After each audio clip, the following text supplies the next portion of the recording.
So the emotions are still me, but for the conscious mind, we have to be able to get some distance from them and work with that. That's the key. Until we do that, we don't know what is me and what is not me. Yeah, because you're just fused with One big party. it's one big party. That's a good way of saying it. And it ain't very fun to be in it. Well, yeah, and so I guess thinking about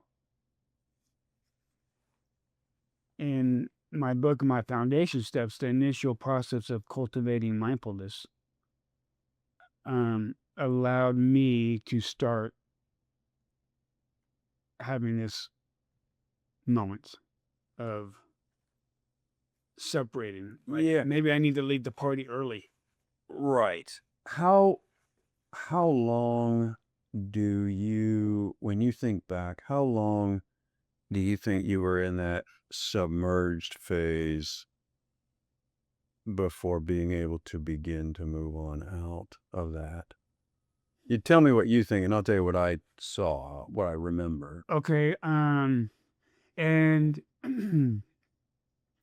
I'm just going to say this for people listening, and if they've read the book and they're new to it, it's like I took in years of mindfulness and mindfulness-based stress reduction practices leading up to the attack, right? So I already had this foundation on how to work with things.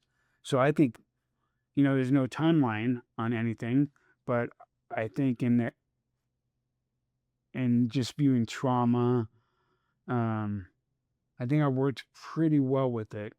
So I figured it was definitely a year, I think, maybe 6 months to a year before I started like, You were pretty fast. You were yeah, pretty fast. And I remember recognizing that, thinking, this guy's moving fast on this stuff in a good way. In a yeah, good way. You, some of those lingering things went on, but you were at the 1 year anniversary, you were back visiting the site, right? yes. Even before that, I think I went back 6 months after. There you go. That's to me, that's evidence of you're separating from it and you're beginning to operate with this emotion in a separate way. Yeah, and part of that was being in the mental health field for 20 years, knowing how to approach things, right? And that's where it goes back to like what you asked me before about the main things I learned was like I could go to that place 6 months after the attack, right? And be there because I knew if I wanted to get through the trauma, I had to do it.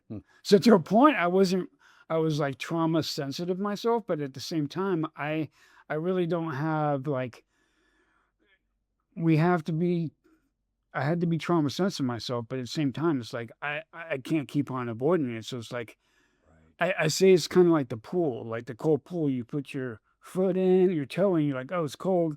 And then you put your leg in and you might go in your waist, right? Right. And then you find mine was like, I'm just getting the toe wet and then, oh, I'm going to cannonball in because I know that's what I have to do.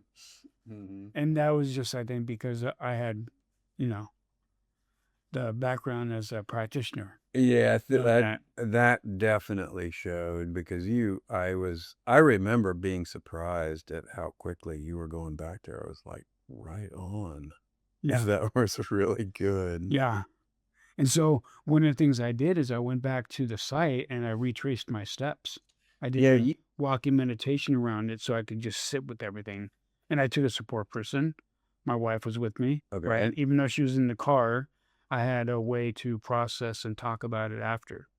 so when did the injury happen? What year was it? 2020.